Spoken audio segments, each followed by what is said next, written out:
moving on to the next topic, diaspora.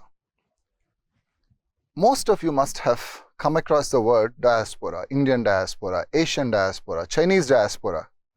Ever wondered what exactly is the word? What exactly is the word trying to tell you? Those are the things that we are going to see in the next 30 to 45 minutes. So what is a diaspora? What is the contribution of a diaspora to the home country and also to the destination country? In this case, it will be India, obviously. And what are the challenges that the country is facing, that the diaspora is facing in this globalized world? And are there any steps that the government of India is taking? So we are going to see briefly the context,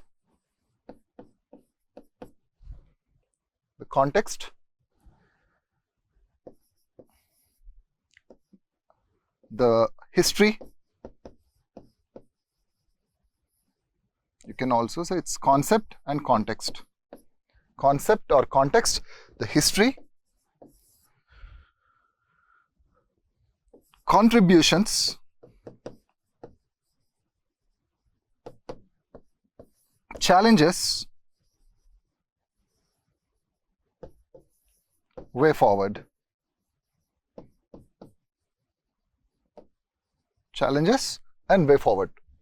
So before getting into the history, the culture, the origins of this idea of Indian diaspora, let's see certain statistics that are relevant to the discussion. So according to International Agency, United Nations International Migrant Stock 2019, Indian diaspora has increased from 15.9 million to 17.5 million. Indian diaspora has increased by around 10%. Then the second point that can really help you in value enhancement in the answers. These numbers you won't be asked in prelims, but you can use these numbers while you are writing your essay or your mains answers. So India also has the highest remittance of 78.6 billions. I have given these statistics about the remittances, the source, the destination, which state is contributing the highest to the remittance, to the diaspora population. All those things have been, I have included them in the later parts of the presentation. Then Indian diaspora consists of 6.4% of total global migrant population.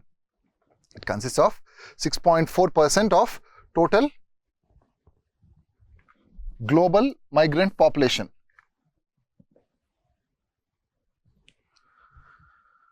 Then top destinations for India.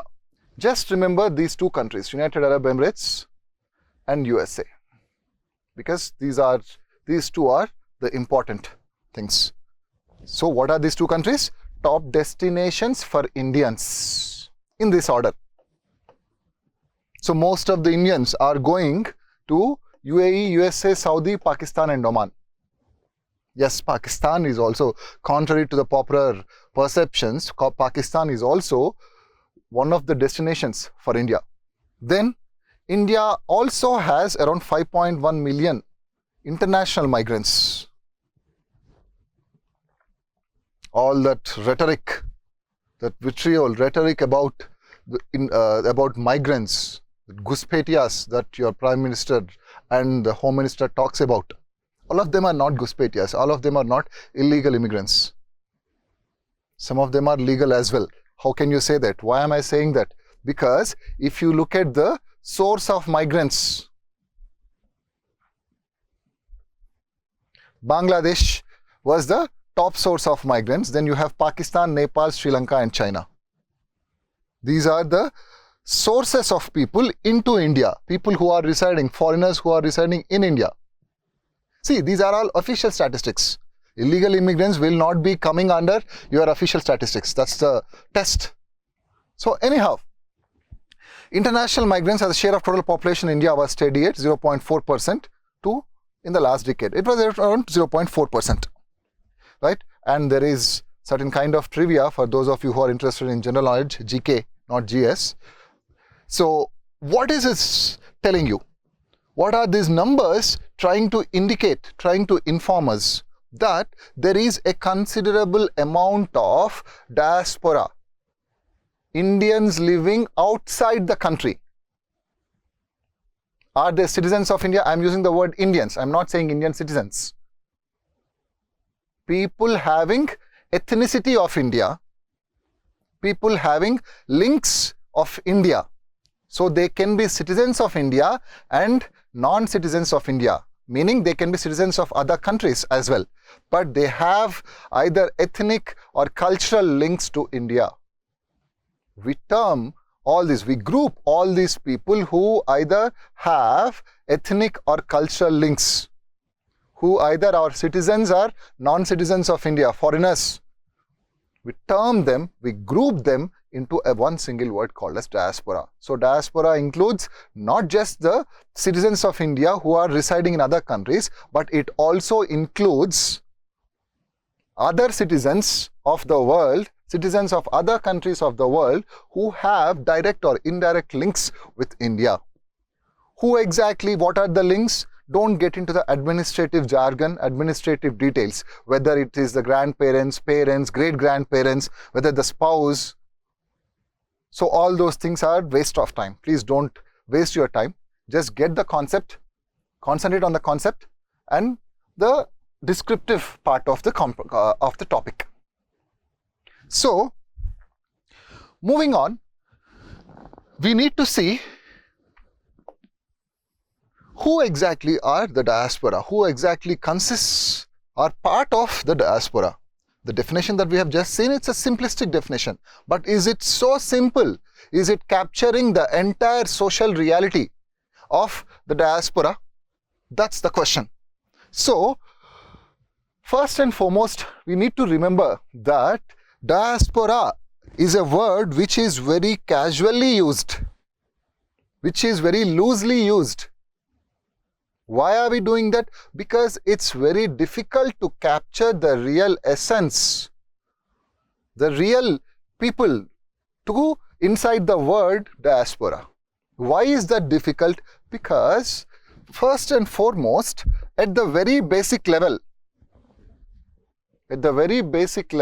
how are we defining diaspora? We are saying that who can either trace their origins to India, who can trace their origins to India, meaning you're talking about the PIOs, persons of Indian origins, or who are Indian citizens living abroad,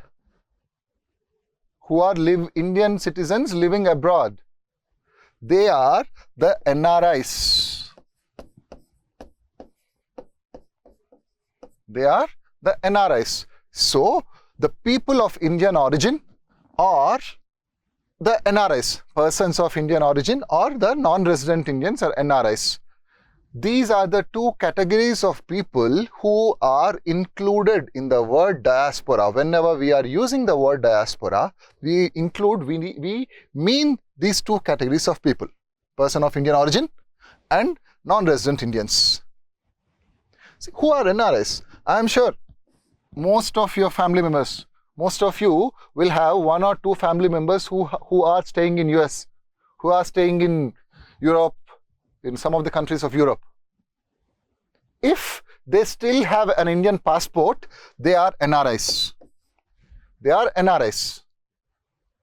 The technical definition of an NRI is someone who is residing outside the country for more than 183 days. For more than 183 days. Meaning, if they are out of the country half of the year, if they are more outside the country half of the year, they are termed as NRIs. Who are PIOs, person of Indian origin? Those who are citizens of another country but do have Indian parentage. It can be grandparentage, great-great-grandparentage. There are differences. But at a basic level, people who can trace their origins and who are citizens, Indian citizens living abroad, either temporarily or permanently, and their descendants as well. So, who all can be included. It includes people who go for business, migration, who are traders, illegal immigrants. They also are included in diaspora. So migration, refugees, education and professional purposes, illegal immigrants. These illegal immigrants are also part of your diaspora.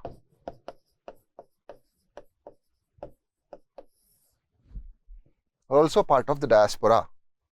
So when you have so many categories of people, when there is a lot of diversity in terms of the kind of people that needs to be included in the word diaspora, hence we say that it is a very casually and a broadly used term. It can include anyone and everyone who has a remote link with India. All of them will together consist as the diaspora of India. So I am giving you a brief administrative classification of the diaspora. Administrative classification. In normal usage, we don't use these terms. We just say diaspora. We don't differentiate them. You are an NRI, you are PIO, OCI. But the normal administrative usage or classification is this. So NRI. NRI is a residential status. Just remember the keywords in this classification. Keywords are enough. NRI is a residential status for taxation purposes, whereas PIO is an identification status, person of Indian origin. PIO is an identification status and OCI is an immigration status. These are the three fundamental differences. Basic difference: NRI is a residential status, PIO is an identification status, and OCI is an immigration status. Another thing that you can remember is PIO and OCI are merged from Jan 9, 2015 onwards. They have been merged. Now you don't have a classification of PIO and OCI. So this is the administrative classification, which just for general idea, it's for general idea. But getting back to the main discussion of the OCI, of the diaspora, these groups of people, all the different groups of people can be broadly classified as the old and new diaspora. The old and new diaspora.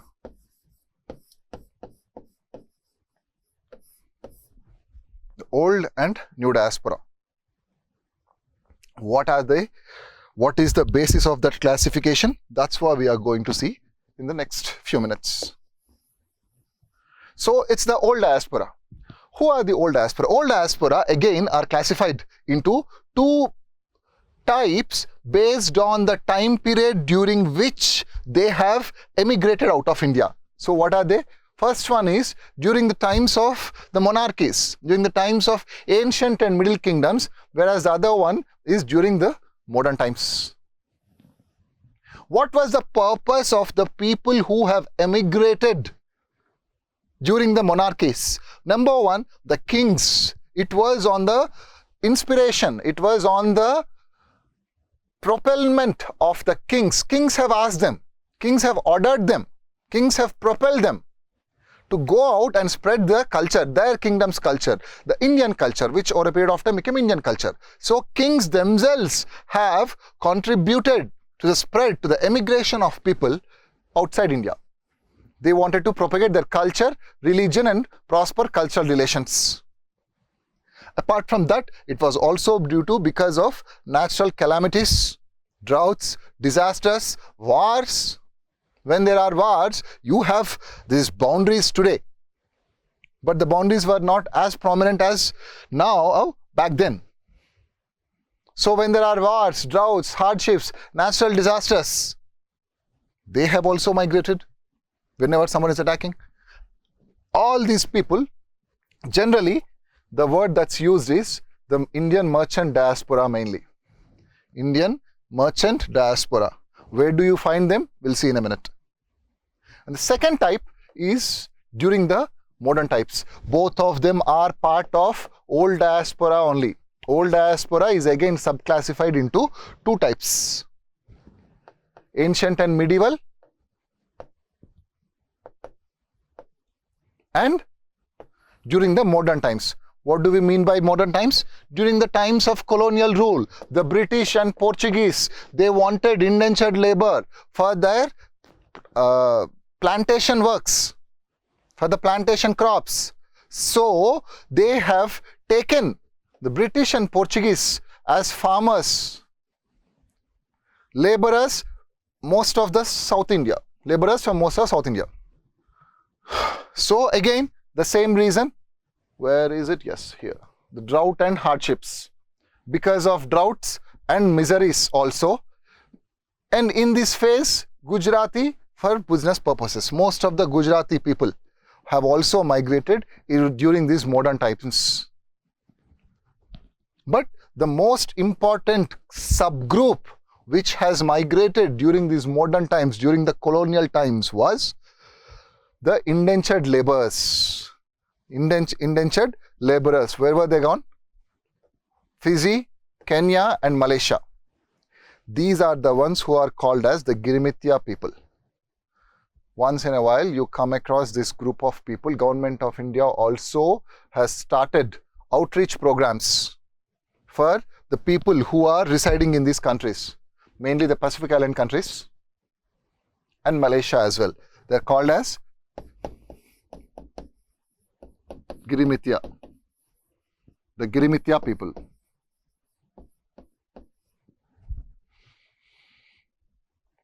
So these are the old diaspora people. If you have to comment on, if you have to do a critical appraisal, the most important thing that it's a funny thing with the old diaspora people is that they criticize the current Indian population or the current residents of India. Why? Because they say that we are the true bearers of Indian culture, whereas the Indian culture inside the country in today's world has diluted a bit, which is an extent too, because there are many other factors, many social factors and cultural factors which are in play, which are at play. Because when you go to a foreign country, you try to uphold your culture, you try to stick on to your culture because that's your only identity. Whereas when you are inside your own country, you are more obsessed with foreign culture, globalization, McDonaldization of society. You prefer McDonald's rather than your local food joint. So that criticism is true to an extent. But however, the old diaspora was always a forgotten lot. How many times have you really read about this old diaspora? Most of you must have read in history about the indentured laborers, indentured labor. But other than that, we don't really talk about them. Why? Because the old diaspora is forgotten. They are erased from the cultural memory of Indian society. But they do still identify themselves with India. This is also a place where China is really catching up. It has already finished the process of assimilation of their diaspora into their society. When did that happen again? 1976. So on one hand, India has completely forgotten about the old diaspora. However, the old diaspora, they are still identifying themselves with India and Indian culture. And on the other hand, China, which is a very close competition for us. We compete with most of the things with China nowadays, right? Is it really true? Check. So, but anyhow, this is about the old diaspora. Coming to the new diaspora. Who are the new diaspora? The new diaspora are the ones who have emigrated out of the country post-independence period. In the post-independence period, many have migrated from 1970s onwards, from Punjab, from South India, from Gujarat as businessmen. Most of them have migrated. What did they migrate for? What was their purpose, their goal? For most of them, it is for education and So they are from the independent India, mostly to the rich countries. What was the goal? The goal is, just note down that point, it's not here. But for most of them, it was educational purposes, professional purposes, and business opportunities, in search of better business opportunities. Just write that point in your notes. Education, professional, and business. Who are they? They are the new diaspora who have emigrated, who have migrated out of the country after independence. And quotes are good for your essays, right? So Gandhi says that you have to be like sugar in milk wherever you are. That is in the context of the diaspora. He was talking about the diaspora. Basically, the idea is that though you are trying to identify yourself with your home country, though you really like the culture and you want to remain with your connected with your local roots, but you still should not be a thorn in the flesh in the new country that you have adopted. You should assimilate with the new country as well, while also maintaining your identity, while also maintaining your cultural roots. That's the essence of this statement. It was given by Gandhi. Gandhi being why Gandhi? Why are we quoting Gandhi here also? Because Gandhi is the representative of Indian diaspora. One of the most important, popular, famous. You are talking about Google's head Sundar Pichai or Satya Nadella today. But it was Gandhi who started the tradition. Gandhi is the most popular representative of Indian diaspora. He came back, so he may not be part of diaspora anymore. From South Africa, I'm talking about South Africa. Anyhow, this is what we have discussed until so far. So, Indian diaspora, it has been divided into old diaspora and new diaspora. What is the old diaspora? It is subclassified into the ones who are bonded labor in a way, indentured and similar systems and convict labor. Indentured, similar systems and convict labor. Then these people they have become diaspora against their wishes. Against their wishes. Whereas these are free migrants. The old diaspora has both free and deliberately forced migrants. Who are they? The trading communities, professionals, and government employees. Likewise, you have new diaspora. New diaspora, where did they go? Where did they emigrate to? They have migrated to the Western countries, the rich Western countries. This has happened after independence. This is pre-independence period. Pre-independence period and post-independence period, mostly to the rich Western countries. What was the goal? And you also can find them in West and Southeast Asia. These are the ones what you call as the Gulf labor. The Gulf countries, the Gulf Cooperation Council, GCC, the GCC countries. After the oil boom, after the oil reserves have been found out in the Gulf countries, that's the second batch, second subset of Indians who have migrated there to the West and Southeast Asia because of trade. Most of the times it's because of the trade and other reasons. Then you have student migrations and political diaspora. So this is a brief classification of Indian diaspora. Now let's see, all this is not really, this is for information and academic purpose to have a brief idea. Real topic of discussion, what exactly we need for the examination. Always remember, pick those things which are relevant for the examination. But if you just pick only the things which are relevant for the examination for the first time itself, from the first time itself, it will be difficult for you to remember. place always, do not mug up. Rather, place these things in your memory palace. It will be easier. So what are the contributions? Moving on. What are the contributions? What do you mean by contributions? Positives,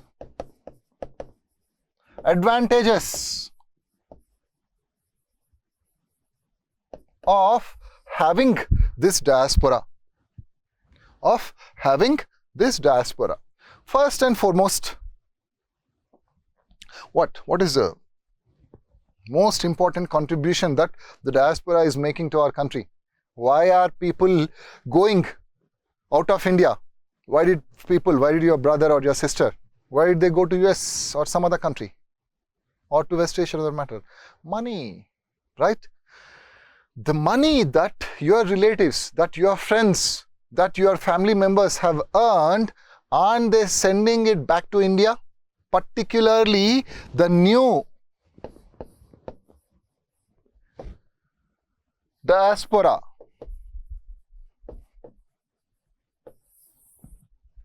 Particularly the new diaspora. The new diaspora is sending the money back home. Within the new diaspora, it's the migrant labor, the blue-collar workers of West Asia from the Gulf countries. It's not, contrary to the popular opinion, it's not the Indians from the developed countries, from USA or Europe. These are not the highest remittances. These are not the highest remittance senders into India. It's the people who are in the Gulf countries, in West Asia. They are the largest contributors of remittances to India even today. But when you are talking about when you are talking about diaspora, where is your Prime Minister going? Your Prime Minister goes to Canada, Toronto, New York, Madison Square, meet Howdy Modi. But he doesn't really have that connect. It's not just about the Prime Minister, it's about the general society of India as well. We don't connect ourselves with the West Asian diaspora as much as we connect with the developed world's diaspora. Why? There are many other reasons for that. It's beyond the scope of our discussion. But the point is, the new diaspora, particularly the migrant workers in the Gulf region, plus the new world, plus the developed world, even these guys do send remittances. It's not that. But the percentage of remittances that they send out of their total income is very less compared to these people. These people, they know that at some point of time they will have to come back to India because they can't stay. They won't get residencies there in the Gulf countries. Whereas these people, they always strive for permanent residencies, your green cards, citizenships. That's the reason they invest. They spend more in their countries of location currently, whereas these people, they spend very minimal. These people, they spend very minimal amounts. And they send bulk of their, majority share of their incomes are sent back to India in the form of remittances. So the foremost contribution, see, when you are writing your answers, always remember this particular topic, diaspora, it's not just for international relations. Yes, it is for international relations, but it's not just for international relations. It is also a topic of your society. When you're writing answers, you have to break down like this. It's not that if you just write they are a source of income and investment, they send money, that's it. If you move on to the next point, you won't get marks. You have to break it down. Why is that happening? Where is the money coming from? Where is the majority of the money coming from? Why is that coming from? Why is it happening like that? Why aren't the people here sending more money, or why aren't the people here spending for themselves? Most of the times you listen to these things, that the migrant labor, the migrant workers in West Asia, in these Arab countries, they are living a pathetic situation in subhuman conditions. Ever wondered why are they doing that? Why are they're earning money, but they're not spending it on themselves. They are living in subhuman conditions, in pathetic conditions, and they are sending all their money as remittances back to India. Because of the policies, that the destination countries. See, migration, if you look at migration always happens in the form of source and destination.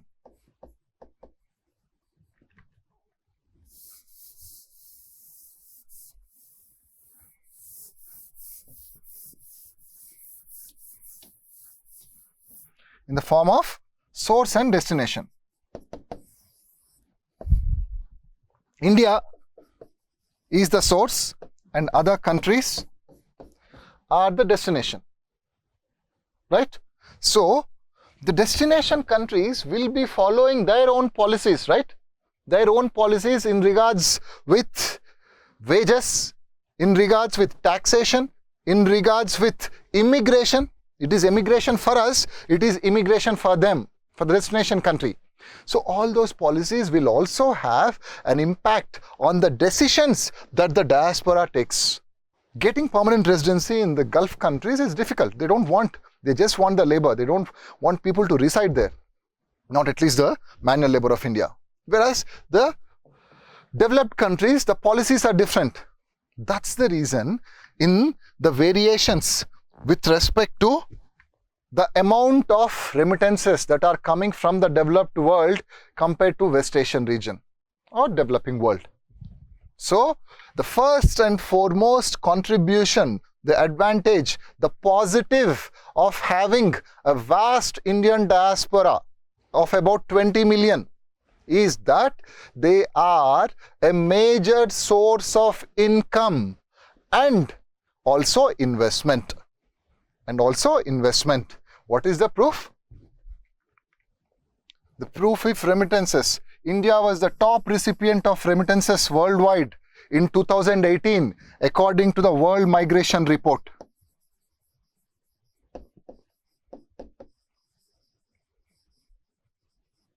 According to the World Migration Report, India got around $75 billion. 75 to 78. I have given the data at the end of the presentation. So India is the top recipient of remittances worldwide in 2018. Check for the latest data.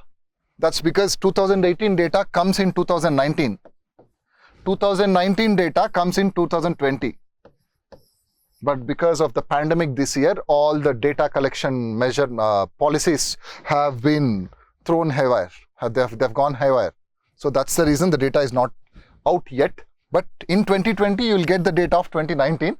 In 2019, you get the data of 2018. So the most important contribution that the diaspora does is in terms of remittances, in terms of huge forex earnings. The remittances are in dollars, not in Indian rupees. So forex earnings, foreign exchange, and also investment. And also in terms of investment. Imagine $75 billion, $78 billion each year the country is receiving without doing any, we don't have to do anything. The Indian government is receiving those many dollars. Imagine the contribution it is making in terms of bridging your current account deficit. $78 billion can be used to gulf the current account deficit. India is having, because of the nature of economy, we have a very huge current account deficit as a percent of our GDP. So these free dollars are going to help us. Again, FDI, in terms of FDI, the same income is also going to help. India has huge developmental needs, huge infrastructural needs. So all those things are being taken care of by the income, by the investment, and by the remittances that the Indian diaspora is sending to India. That's the major, single most important contribution of the Indian diaspora. Then, every time you only talk about financial remittances, we only talk about financial resources, the dollars that they are sending. But is it just about the dollars? Aren't they also sending something else? What is that? That is the social remittances. It's not just the financial remittances. Rather, the Indian diaspora is also remitting back social beliefs, social mores. What am I talking about? I am talking about the transfer of new ideas, knowledge and skills. Today, India has become a global champion in technology. How did that happen? Because of the first generation of Indians who have emigrated in 70s, 80s and 90s to US. Because of the way, that wave of emigration, that wave of migration, they were able to be a part of the technological revolution which started in 1980s and 1990s, the computer revolution. Now, aren't they sending back those ideas?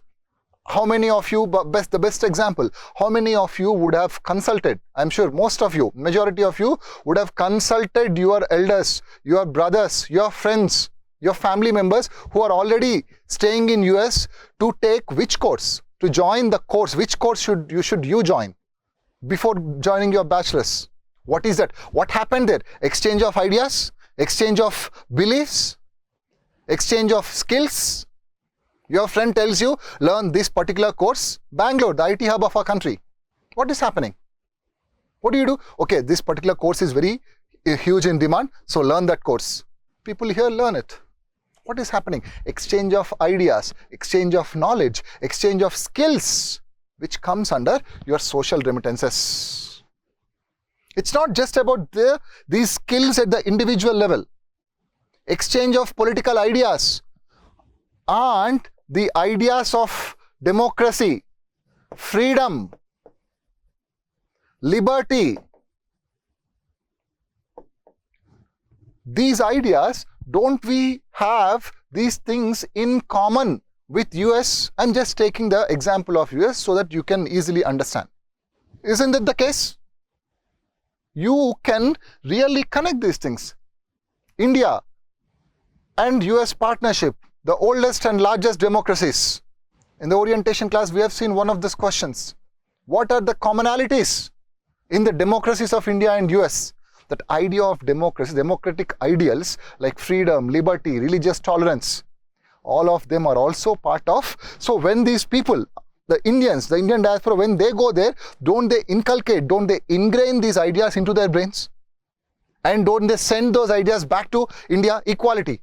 People who have gone there, they'll say that, no, this caste discrimination, religious discrimination, it's not good. Everybody is equal. That idea of equality is percolating back into Indian society. That is also to be considered as a remittance. That is also to be considered as the biggest contribution of, one of the biggest contributions of people of Indian diaspora, of Indian lineage who are residing in other countries. So it's the knowledge, it's the skills, it's the best practices, transfer of technology, transfer of political culture. All of them are part of the social remittances that are coming into India. Then another important function that they are performing as agents of cultural diplomacy, and soft power. The advantage that they have, that they give in terms of soft power. In one of the previous discussions, we have already mentioned about power in international relations. Power in international relations. It's of hard power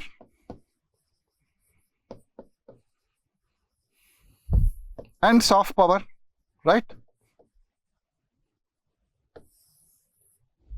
Soft power, it consists of many things. Your food industry, food and cuisine, your Bollywood, music, religious tourism. All these are part of your soft power, right? So, your Indian diaspora, the idea is that to conduct international relations, we need both hard power and soft power. Soft power has to be developed over a period of time. It takes a lot of time because it's more about the culture, right? The other country has to accept your culture. That's the basic premise of soft power. You have to convince the other country with respect to your soft power. Yoga International community has to be convinced. UN has to be convinced to declare it as an International Day of Yoga. So soft power takes a lot of time to cultivate, to develop.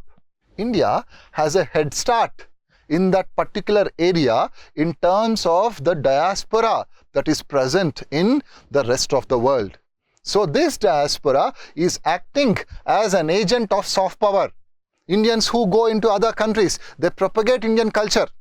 They propagate Indian movies. They start Indian restaurants. They start Indian dance schools, Indian yoga schools, Indian music festivals, film festivals. All of them are happening because of the presence of Indian diaspora. So, cultural diplomacy and soft power advantage, there is a head start for India with respect to by virtue of the presence of the diaspora in those countries.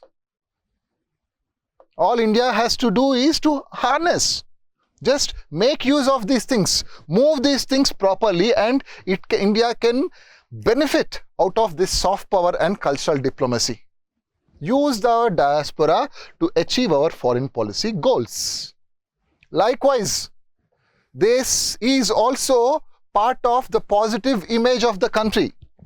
See, what is this popular saying or what is often said about fear of strangers? I'm talking about xenophobia. You fear what you don't know. True? Meaning, you have a fear of things which you don't know. When will you not know about something? When you don't have any interaction with that particular entity, with that particular thing. So as long as India is not interacting with others, they won't know what India is, what India's culture is, what India's ideals are, what India stands for, the philosophical basis of India. As long as that doesn't happen, India can't transact, India can't interact with other countries. The more you interact, the more hesitations will go away. As long as you don't interact, there will be hesitations, there will be doubts. Fear of unknown will always be there.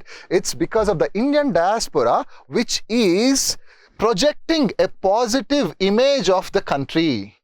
That's the reason when you go to another country, you represent not just yourself or your family, but you also represent your country.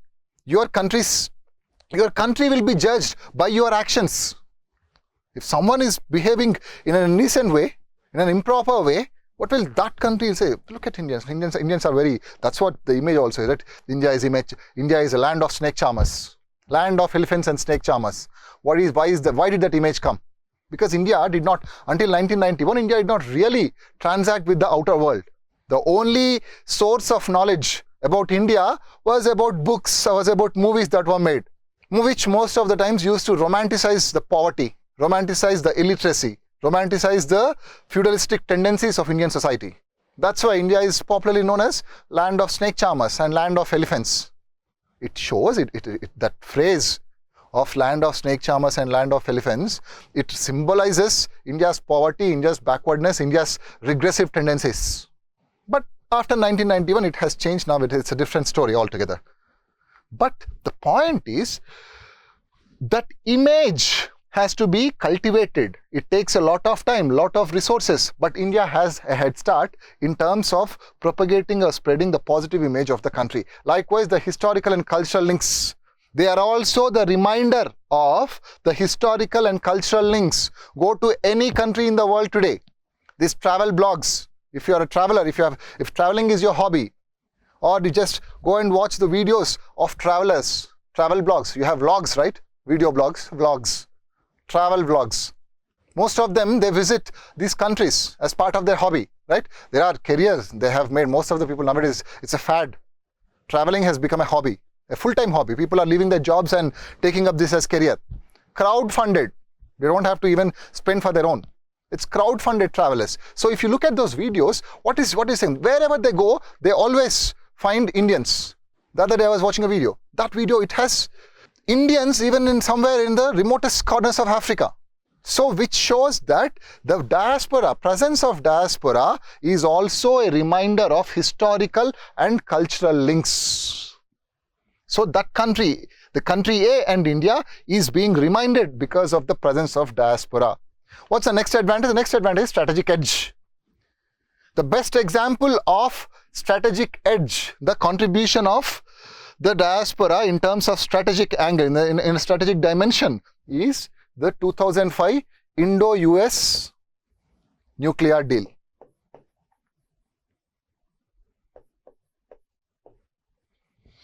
Indo-US nuclear deal. The Indian diaspora present in US has done tremendous work in achieving that deal.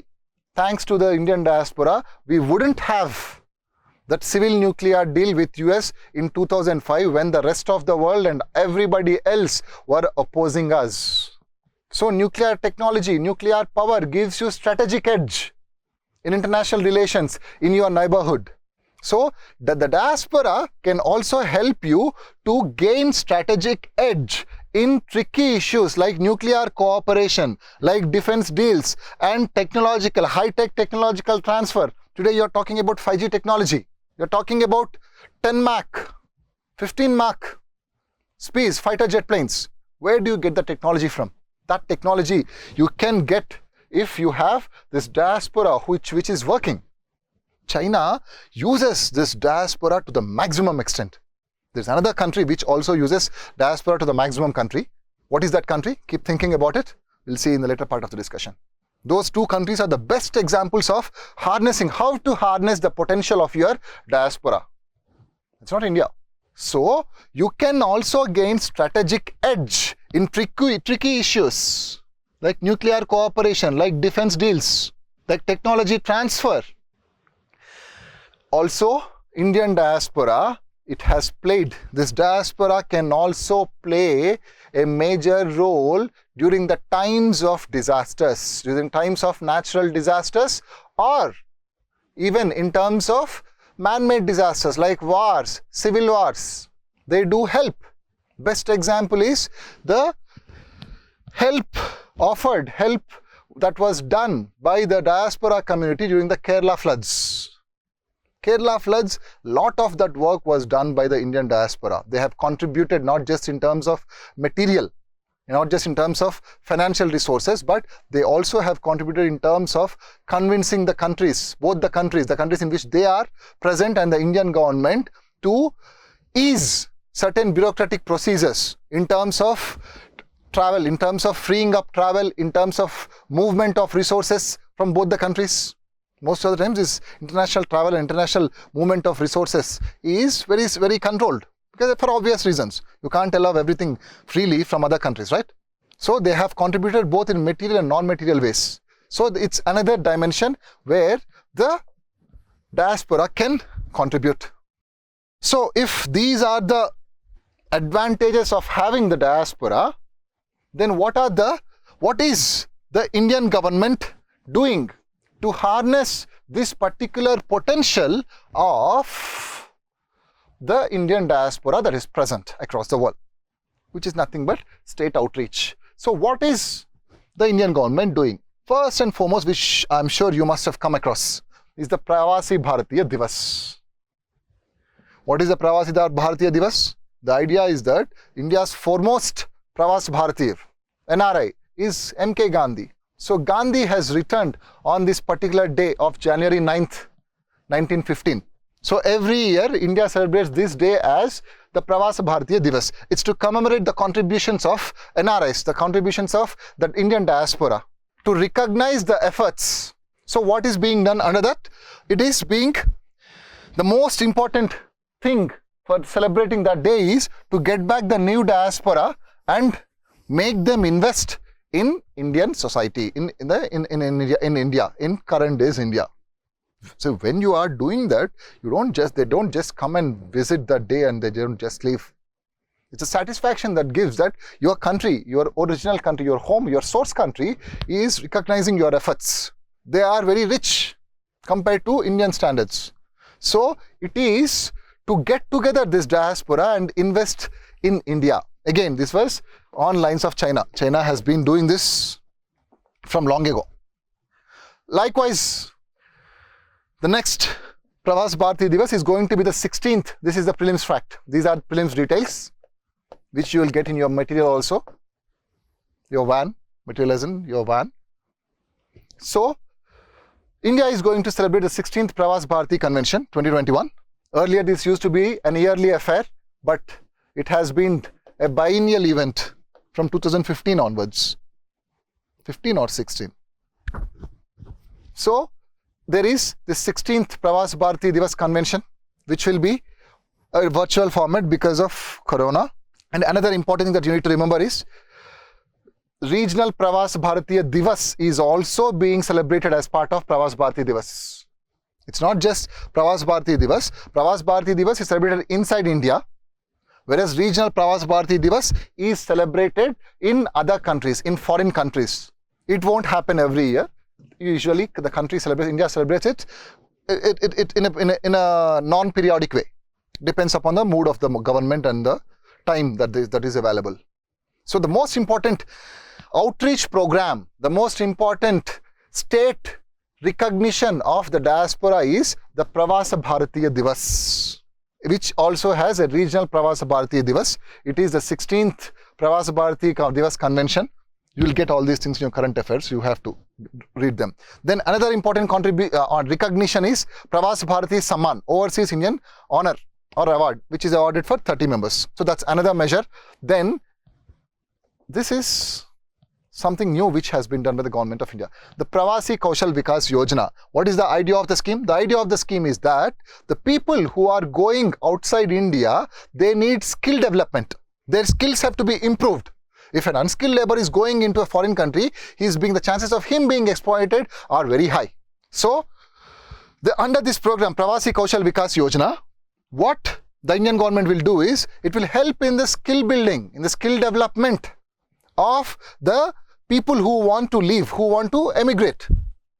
And it is also about the capacity building inside the country. When these people come back, they also need to be provided jobs again, or they have to be discouraged. If the capacities of Indian economy are better, if they are improved in a better way, if they are in a much better way, these people, they will be absorbed in the local economy. They don't have to go, they don't have to migrate to another country. So with the sole aim of capacity building and skill development of prospective migrants, the Indian government has started Pravas Kaushal Vikas Yojana. Then there is this merger of PIO and OCI card. What is that doing? It is simplifying merger of PIO and OCI. OCI is the Overseas Citizen of India. PIO is person of Indian origin. Both those cards have been merged. Both those schemes have been merged now. There is only one scheme, which is OCI.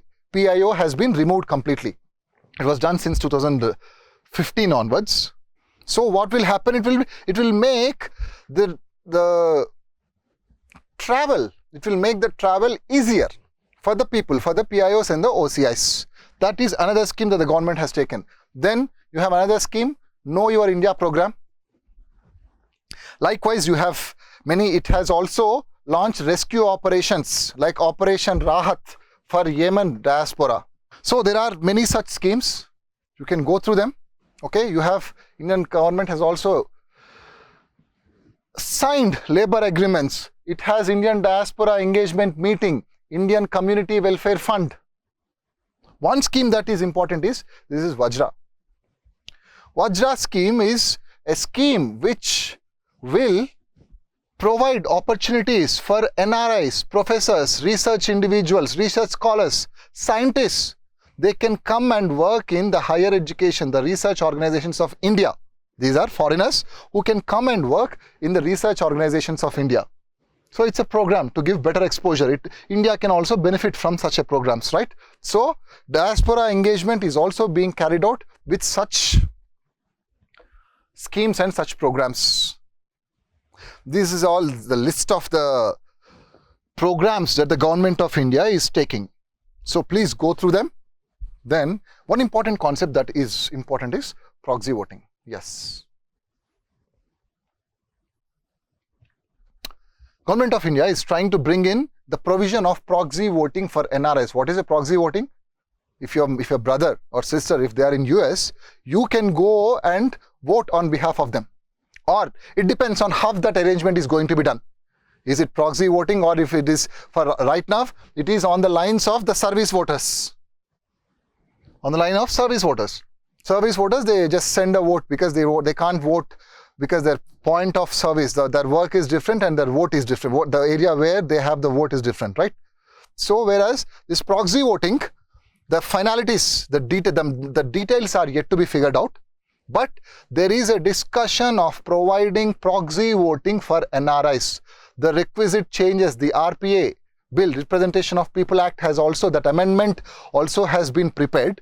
So very soon we may, before 2024 elections, that's going to be one big change. Proxy voting can be one big change.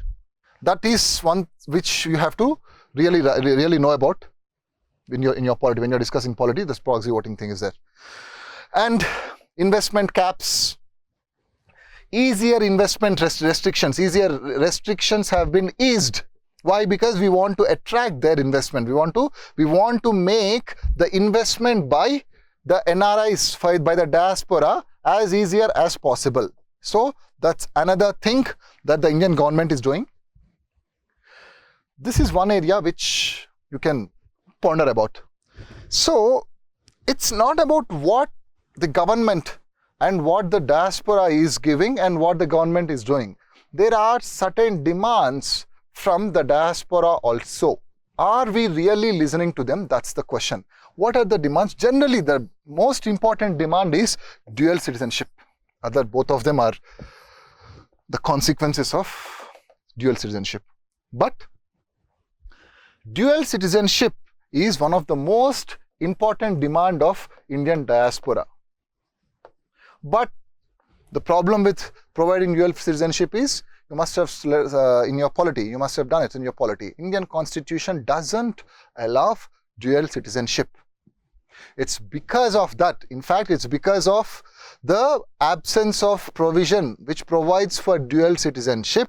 Indian government has brought that PIO and OCI card schemes earlier to cater to the demand of the Indian diaspora, which later on have been merged into OCI. OCI, it provides almost all facilities, almost all rights except a few rights. Like OCIs, they can't vote, they can't own agricultural land, they can't hold public employment. So there are certain lists of exclusions. Apart from that, they will enjoy almost all the rights as other Indians do. Why? Because it was to cater to the needs, the demand of dual citizenship by the PIO, by the Indian diaspora. So why are they asking? Because if you look at, we have already discussed that it's the old diaspora which is really in a need of support from Indian government. It's not the new diaspora. It's not the people who are in the rich countries, who are in US or Europe. They don't look for the state to do something for them. It's the old diaspora. Why? Most of them how did they go? Why did they go? They went there as indentured labor.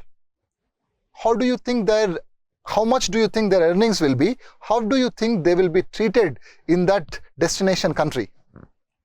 Even today, India has this notorious history of treating its own citizens as secondary citizens, right?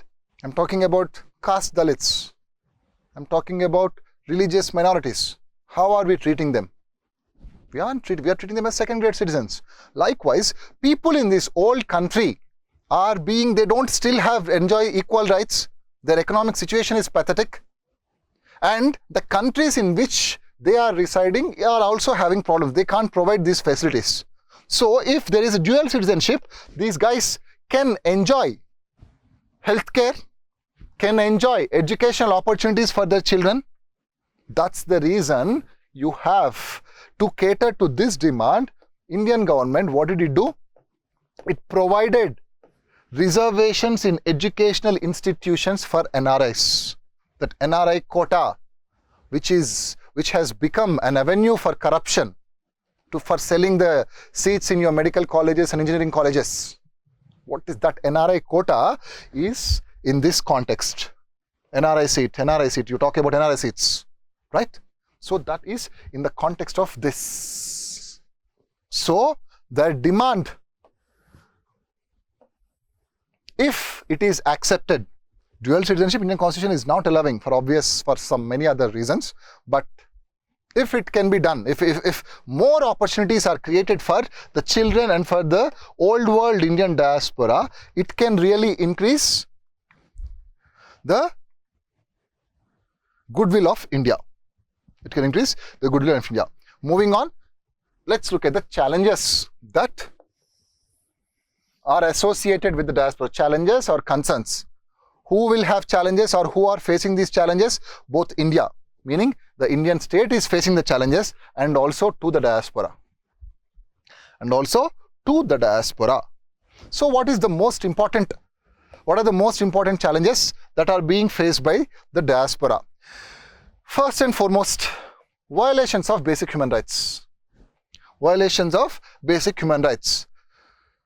As we have discussed, most of the diaspora, they are present in West Asia and the Gulf countries. The working conditions there, because they are not belonging to that destination country, because they are working as manual labor, they are working as blue-collar workers, the working conditions, the social safety nets, job opportunities, all of them are in a very pathetic situation, which are violating the human rights of Indian diaspora, of the workers who are there. Most of the times, not just in the Gulf countries, even in US, most of the times Indians, they don't enjoy the same kind of labor rights. It's not that the rights are not available for them. Rights are equally available for everyone. But Indians, they don't assert those rights. They don't ask for those rights to be implemented. Why? For the same reason. Because they might lose the job. If they're asking for more rights, they might lose the job. So they are in a compromised situation where 10 to 15 people are packed inside one room, inside two rooms. So there is violation of human dignity and human rights for most of the people who are working as laborers and also as blue-collar workers. So violation of human rights and human dignity, social safety nets is one important challenge that the diaspora is facing. Second, the minimum wage or referral policy in Gulf countries. The most important thing is, we said that there are two groups of diaspora present in, one in the Gulf region, one in the West Asia region, and in the developed, second one is developed countries. Coming to the diaspora present in the Gulf region. Gulf region was notorious for having low labor rates, for having low labor wages. All these years, the system was working fine. They pay very low to Indian labor. The wages were very low and it was working fine. But because of increased globalization, but because of increased problems of their own, the Gulf countries are undergoing a transition, a change in which they are now amending their own labor laws.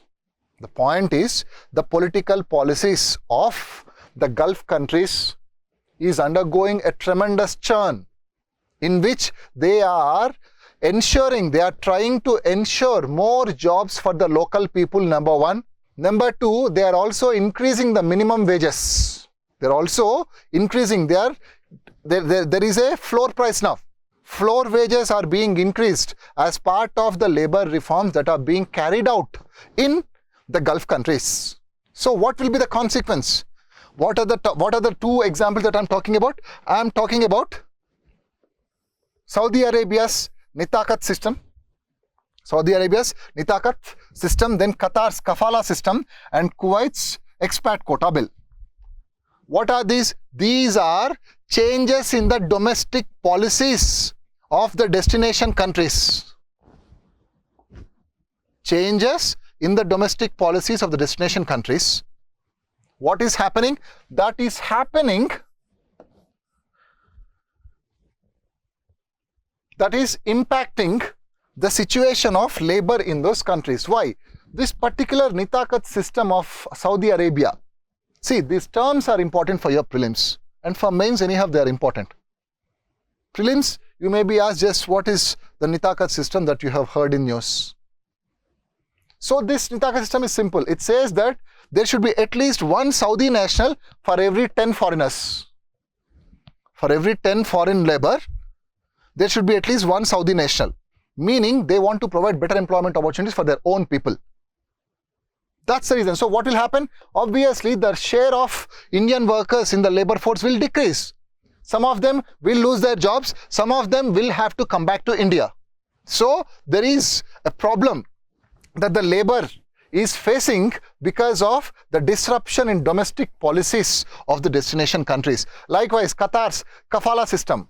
Kafala system is a type of system where, see, you get a job, you have an employer, you want to change the job, you will just serve the notice period, you leave, right? That's the idea of changing in between the jobs. But the kafala system in Qatar, there is a system, it's a strange system. You have to take the permission of your employer. You have to get an NOC, a no objection certificate from the employer to change the job. And why will your employer give you an NOC? Particularly if this person is an illiterate, uneducated, working class person, you want to exploit him. So employers are not giving. So Qatar is going to change that system now. Yes, it is an advantageous position. It puts the Indian labor in an advantageous position. Yes, it improves their working conditions. But the point is, when you are changing the labor policy, when you are loosening the labor restrictions, you will also supposed to increase the wages. If the main advantage that Indians enjoy is in terms of cheap wages, they work for cheap wages. If it is going up, if the wage that you have to pay for Indians is going up, what will happen? Why will those guys employ Indians now? There is no incentive for them to no longer employ Indians. So again, this might also lead to a loss of job in the Gulf, right? It may impact some lakhs of people. So that's another challenge that the Indian diaspora is facing. Likewise, Kuwait's quota bill, expat quota. So you can't hire more than this much amount, this much percentage of expats. So the policy is to sum up, what are we trying to say? We are trying to say that the changes in domestic policies are having an impact on labor welfare or having an impact on the wages of the labor in these countries. It is a challenge, right? So then next, another important, this is one factor which is, until now we have only seen the factors which are influencing, which are impacting the diaspora in the West Asian countries, right? This is one factor which is going to affect everyone, all of the non-permanent Indian diaspora in all the other countries. What is it? Rising protectionism and increasing anti-globalization wave across the world. Globalization is no longer the same force multiplier as it used to be. Countries now have realized that globalization is really hurting them in terms of the transport of jobs. Jobs are being shifted to developing countries. Jobs are being shifted to developing countries. So there is job loss in those countries. So why will they support globalization? So globalization and rising protectionism, tendencies of protectionism are also resulting in job loss for diaspora. It's not just the job loss. Why is this protectionism increasing? Because my country's people, they are not, the people in my country, they are not getting jobs, whereas a foreigner is getting jobs. So obviously the person who has lost the job, who is not having a job, who is not able to land in a job, will have an ill will towards the foreigner, right? What will it result in? It will result in the rise of hate speech and hate violence. It will result in the rise of hate speech and hate violence. So this increasing protectionism and wave of anti-globalization is another factor which is affecting the Indian diaspora. So these are the challenges, some of the challenges of the diaspora. Whereas Indian state is also facing certain challenges. What? Number one, losing strategic upper hand due to the fear of reprisal with respect to the diaspora. What do you mean by that? Losing strategic upper hand. See, you have a large diaspora present They are helping you in terms of cultural diplomacy, in terms of soft power, in terms of landing you strategic deals. But at the same time, don't you think it's also your Achilles heel? In terms of that country also has some leverage over you in terms of the large chunk of diaspora present in their country. If India is not behaving according to the interests of the destination country, they have a keyhold.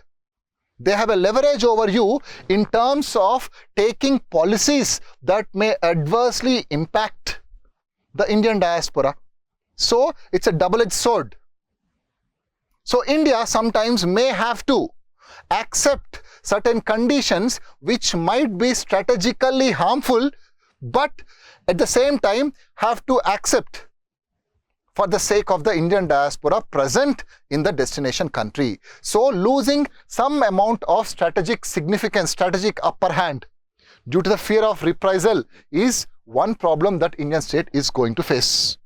Look at H1Bs. If India is not behaving the way US wants to behave, what will they do? They'll just restrict, they'll just decrease the number of H1s that are being awarded to India. They can tweak the policy. That's what Donald Trump is doing right now. So India is losing strategic upper hand, right? So at least for the sake of the Indians who are present in the other country, India has to lose, India has to give up some kind of leverage. So that is the challenge. So maintaining that thin line, navigating through the thin lane of diplomacy is a biggest challenge for India. Then another challenge is, most importantly, I don't know how many of you have come across this news. Recently, Cisco company in California, American company in California, there was a complaint made to the Labor Department. Labor Department has started investigation into the company of Cisco, where the higher management in the Cisco is being subjected. Or to rephrase it, there is caste discrimination in the management, in the higher levels of management in Cisco's team. What is that showing? You are part of Indian diaspora. Everybody is part of Indian diaspora. But you are taking those regressive cultural ideas like caste discrimination, religious discrimination into your foreign land, and you are practicing the same over there. What will it result in? What's the problem? You may think that, sir, what do we have to do with that? It's fine, let them fight. The point is that results in a divided diaspora. Which side Indian state might have to take tomorrow if that issue blows out of proportion? It may be a very nominal, very minimal issue, but who knows? We don't know the reality there. Which means the unity of the diaspora, Indian diaspora, is not as strong as other diasporas, like the Chinese diaspora or the Jewish diaspora. The unity is not the same. So a divided diaspora might not be of any use to the Indian state. In fact, it will be a headache to the Indian state. Indian diaspora right now is also divided across political affiliations, which brings us to our next challenge: diaspora diplomacy. Diaspora diplomacy. All these days, all this while, we have been talking about the soft power projection, the cultural diplomacy, the help that they are doing for foreign policy. But there is a challenge in terms of diaspora diplomacy, which is slowly showing up now. What is that challenge? Number one, Indian community is not as large as that we think. Most of the times, see, look at the official numbers. How much is it? Around 20 million. Around 20 million across the world, right? Is this number, split it? How many countries are there with 1 million population? Very handful countries. Not even 4 or 5 countries have more than 1 million Indian diaspora. Is that really a big number to bring a large scale difference in terms of policy outcomes? Not really. So the diaspora diplomacy that India is relying upon might not deliver the expected results because of the low number of Indian diaspora. The low number might not result, might not translate into a force which can affect the policy change. That's one problem. Then, as I was saying, just mentioning now, political differences amongst the diaspora, particularly after 2014, it's not just the Indian society which has been polarized on political lines. Even US, look at US. It's not just political orientation which has resulted in polarization, but religious orientation also has been whatever that is going on today in India. The religious polarization, don't you think the same polarization will also come up in US, in other country? Which means the potential, what use will be with a divided diaspora, as divided as Indian diaspora in terms of politics, in terms of religion? Will it be of any use for you? Of course not.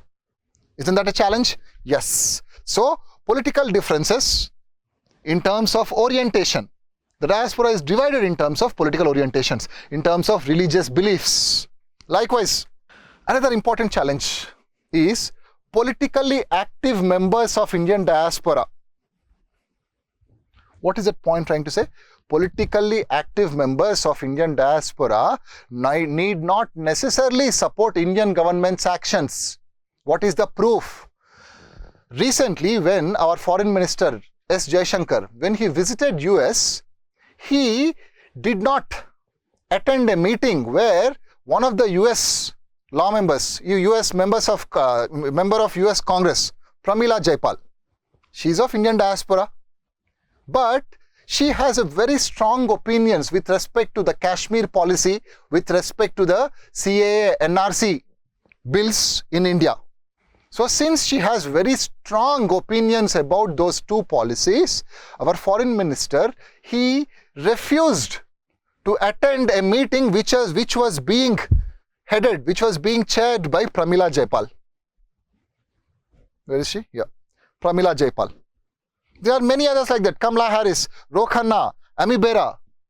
All of them are part of Indian diaspora, but they are not in consonance. They are not concurring with Indian government's actions. Will that diaspora will that diaspora help you in diplomacy, in achieving your foreign policy goals? Of course not. So relying on diaspora diplomacy can be a tricky issue at times. Likewise, India has to own all of the diaspora from both sides of the political world. So these political challenges, owning all of those political opinions. See, these people who are opposing Indian government's policies, they will also have their own supporters, loyal fan base, right? Can Indian government afford to ignore that particular community? It can't.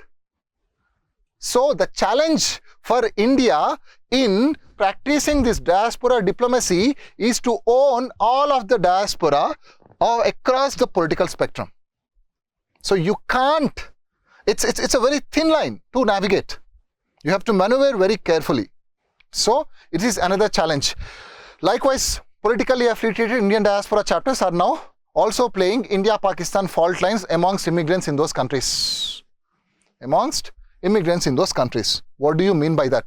Means this debate, this religious debate that is happening in India right now, that Pakistan is an enemy state. There is no doubt about it. Business can't be as usual with Pakistan. That's a different thing. But what's the point in you going this and browbeating? You blowing your trumpet in US, in some other country, because that country will also have Pakistani diaspora, right? Both of them, they belong to a third country. So you are supposed to be unified. You are supposed to present a unified front in that country. But these political sectarian divides, these problems, they are being used to create fault lines in that particular country. What will that country do? Will it not take action?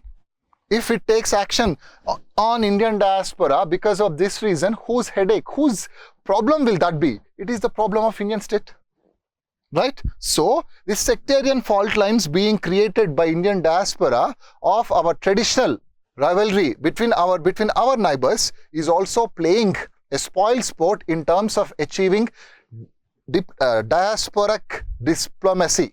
In terms of achieving the diaspora diplomacy, that's another problem. So see, these are some of the challenges. We are just trying to give you a brief overline. If you expand all these challenges, then itself it will take more than 100 words, each of this point, right?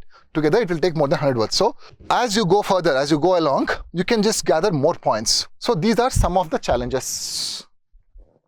So to sum up, what have we done until now? What needs to be done? What is the way forward? So to sum up that, first and foremost, future is going to be very uncertain. The future of the world is going to be very uncertain. Why? There are many factors which are coming into play, like economic slowdown, pandemic situation, as well as demand for renewable energy. Where is your Gulf workers? Where are they working? In Gulf. What is Gulf having? It is rich of petroleum resource. But this new energy demands, renewable energy demands, they are going to decrease the role of petro economy, meaning where is this labor force? Why will it stay in that country? They'll come back, right? So a lot of the pandemic, slowdown in economic growth, in economic revival, all these things are going, demand for renewable energy are going to play a very important role in terms of a large influx of migrants into India. If the foreign government's economic growth rate has slowed down, can they really provide employment? Of course not. They can't provide employment. Where will they go? They have to come back. So India has to be prepared. Your way forward should always have a futuristic orientation. So India has to start preparing for that eventual outcome, which is going to be the most important economic issue in the future. What are the reasons for that economic issue? You need to know this. Economic slowdown, the pandemic situation, as well as demand for renewable energy, right? Likewise, prepare for the unanticipated and undesirable outcomes between diaspora. What do you mean by that? See, when there are natural disasters, we said that diaspora is helping us, right? So when diaspora is helping us, when you are creating avenues for diaspora to mingle with many state and non-state actors, civil society, religious organizations, when you are creating, it will also throw up certain unintended consequences, unwanted situations. Best example, Canadian Sikh community. Canadian Sikh community and UK Sikh community. You have Canadian and UK Sikh community, right? They are having very close ties with Punjab and Haryana, particularly Punjab, the Punjab Sikhs, right? Don't you think this close interaction with these people will every now and then, it is throwing up the demand of Khalistan? What's wanted? What's wanted was interaction between these two people because it can help in prosperity, it can help in achieving economic growth. But what is the unwanted outcome? Unintended consequence, the demand of Khalistan. Likewise, it can be anything. Tomorrow it can be the Tamilian issues. Tamils all over the country can propel the Tamilians inside the Indian society to demand for certain unintended, unreasonable demands. So Indian society should prepare, Indian state should prepare for that undesirable, unanticipated, unexpected consequences as well. Third, the way the diaspora, the different communities of the world are interacting have gone a tremendous change because of the transportation, communication and technological revolutions. Do you agree with that? You agree with that, right? So, when the nature of relationships between different groups of people have undergone a tremendous change. There is also a change in the people of Indian diaspora and India, right? Right? This communication revolution, transport revolution, technological revolution, it has changed. It has undergone a tremendous change. We don't know what's going to happen in the future. So India has to be prepared for that eventuality. It's difficult to anticipate the outcomes. Likewise, India needs to harness the true potential in terms of talent and investment opportunities. See, these NRIs and the diaspora, they do not just have resources. Yes, they may be rich, they have enough, they have good amounts of money. The minute diaspora, the minute NRIs, that word rings in our minds, the first thing is investment, money, remittances. But it's not just about that. What about the talent that they contribute to? They are, most of them, around 10% of Indian diaspora in US is working in the R&D sections of all the technology companies, meaning the golden collar jobs, which means they have tremendous knowledge to contribute to Indian society, right? Apart from the money that they earn. So India should be in a position to harness not just the money potential, not just the financial potential, but also the knowledge potential. US has that policy. What do we mean by that? We mean to say that there should be a policy which mandates the diaspora to come back to India to serve for 1 or 2 years. US has that policy. China implements that policy very strongly. Yes, Chinese do have those policies. Just for a short period of time, maybe 1 or 2 years. Just like how government of India and other states, they are trying to bring, some states have already brought that proposal with respect to MBBS doctors. There is a condition in some states where doctors have to serve for 3 or 4 years in rural areas, for the government in rural areas. Right? It's kind of forcing them, making them work for the government. So why can't the Indian government also do the same to tap the talent, to tap the knowledge base, the skill base? There is one program like that, which is the Vajra, Visiting Advanced Joint Research Faculty Scheme. The Vajra scheme is there. Basically, the Vajra scheme is brought forward, is implemented to address the brain drain. One common problem that you hear about people going out of the country is brain drain, which is true to an extent. Yes, there is a lot of wastage of human resources. India is losing those human resources because of the reason. So Vajra is one such scheme. But right now Vajra, how many of you have heard about that Vajra scheme? There's just one such scheme. So there should be more number of schemes, more number of options, more number of avenues to capitalize, to harness the true potential of Indians, NRI Indians and the diaspora Indians. And finally, engagement with global diaspora. Engagement with global diaspora.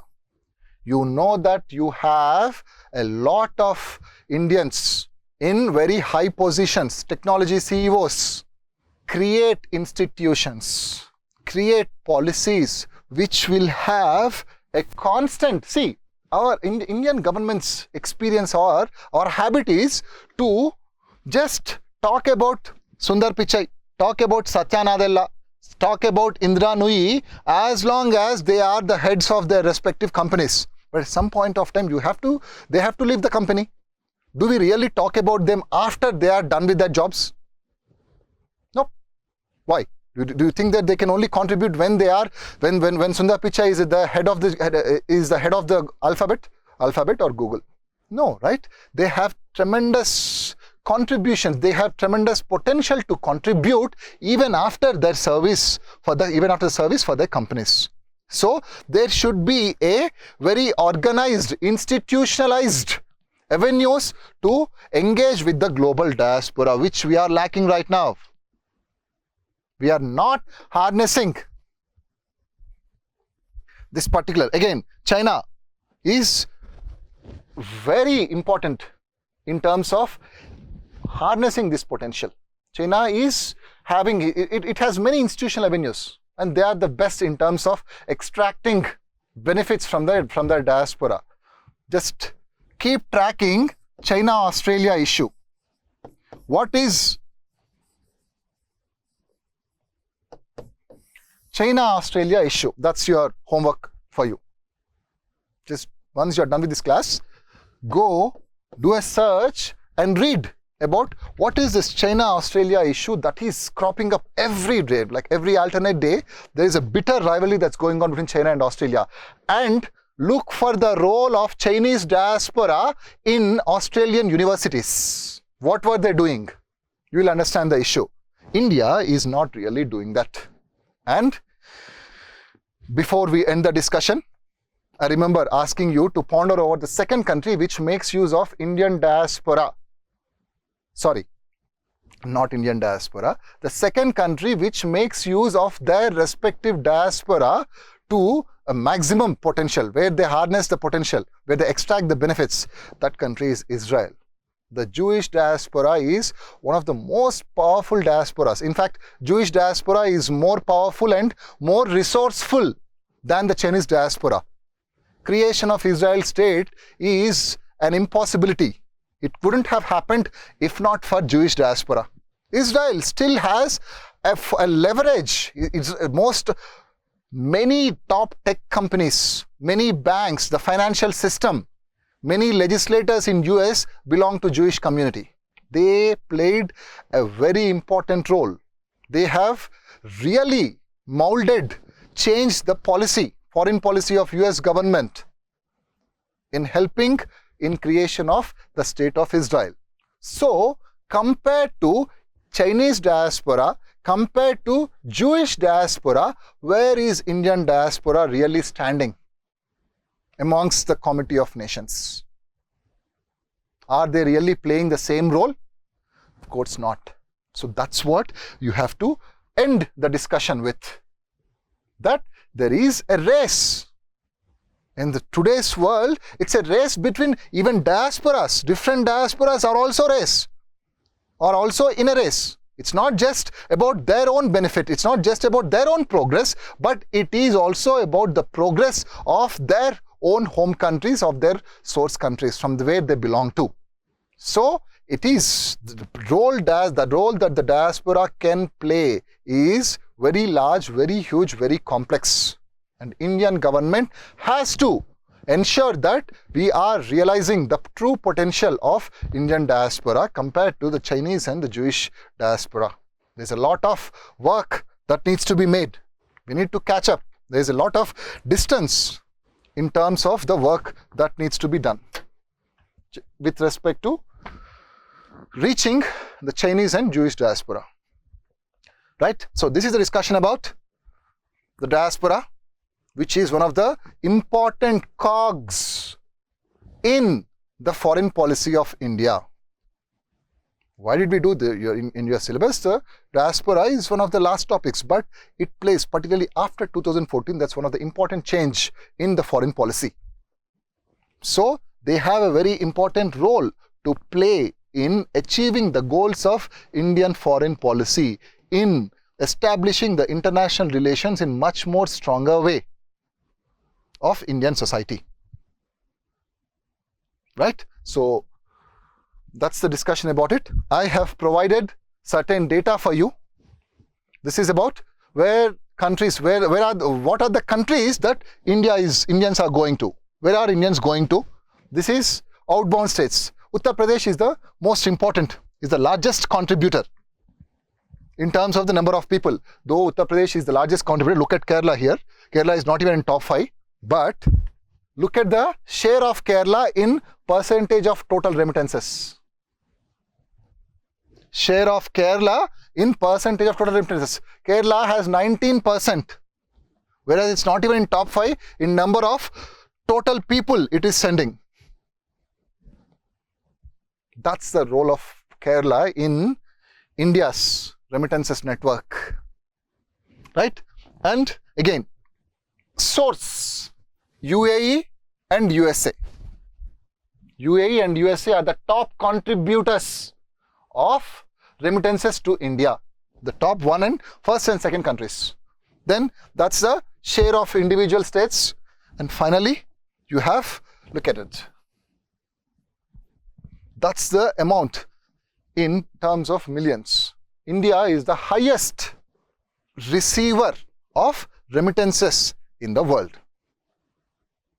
How much? India is receiving around $78 billion every year. So that's the end of the discussion. Thank you guys. Thank you very much. We'll meet again in the next session.